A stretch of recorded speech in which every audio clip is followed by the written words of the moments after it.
Hello everyone, and welcome to our first of these online labs, which is the way we're going to be doing the labs for the remainder of the semester. So this is just going to be a quick little recitation to discuss a little bit about the theory in this experiment, and then I will add some additional material where I quickly discuss the tracker software and do a slight demonstration of that software. So So last time that we actually met in person, you all did the conservation of momentum elastic collision experiment. And so this experiment is very similar. It's just that instead of an elastic collision, we now have an inelastic collision. And in fact, this is going to be a completely inelastic collision. So that means that our two objects that are colliding are going to stick together after the collision. Now, in such a collision, we still have momentum being conserved.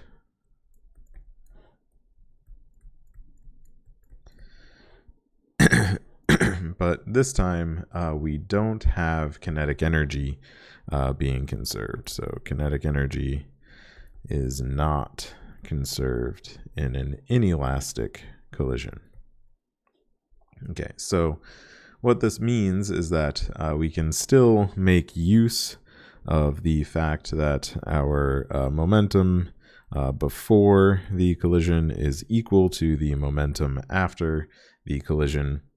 And since momentum is, again, a vector quantity, we can break it up into two one-dimensional problems instead of having to deal with the two-dimensional problem. And so this just tells us that the initial momentum in the x direction is equal to the final momentum in the x direction. And the initial momentum in the y direction is equal to the final momentum in the y direction. So if we look at the diagram provided in your lab manual, so that's figure 8.1, what you will see is that the general idea of this is that we have our two pucks, and we're going to give them some initial velocity sort of towards each other, so towards kind of the same point somewhere over here. And what's going to happen is those two pucks are going to move in. So this is going to be V1 initial and V2 initial. And then afterwards, our pucks are going to collide. And then they're going to stick together and they're going to move as a single object. So we're going to have one final velocity for both pucks. Okay, so this, if we kind of define our angles here, so let's say there's some axis. This is going to be our theta 1, and this is going to be our theta 2. And so they will collide and then move just in the x direction. And so what this means is we're going to want to take our axes in the tracker software and we're going to align the x-axis with the motion of the two pucks stuck together after the collision. And we can put the origin really anywhere we want, but a convenient location, as the diagram in our lab manual shows, would be to put the origin at the point of the collision. Okay, so from this diagram, we can see that the momentum initially in the x direction, so here's our x direction equations. So we have the x component of the momentum of puck 1 plus the x component of momentum from puck 2, and that's going to be our total momentum in the x direction.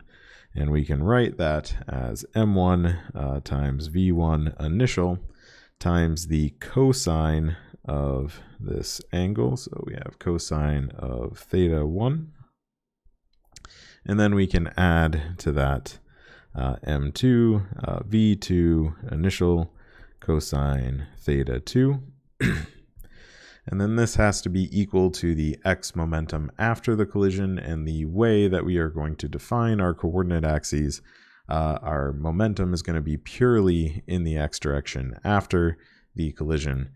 So what we're going to have is our two masses stuck together.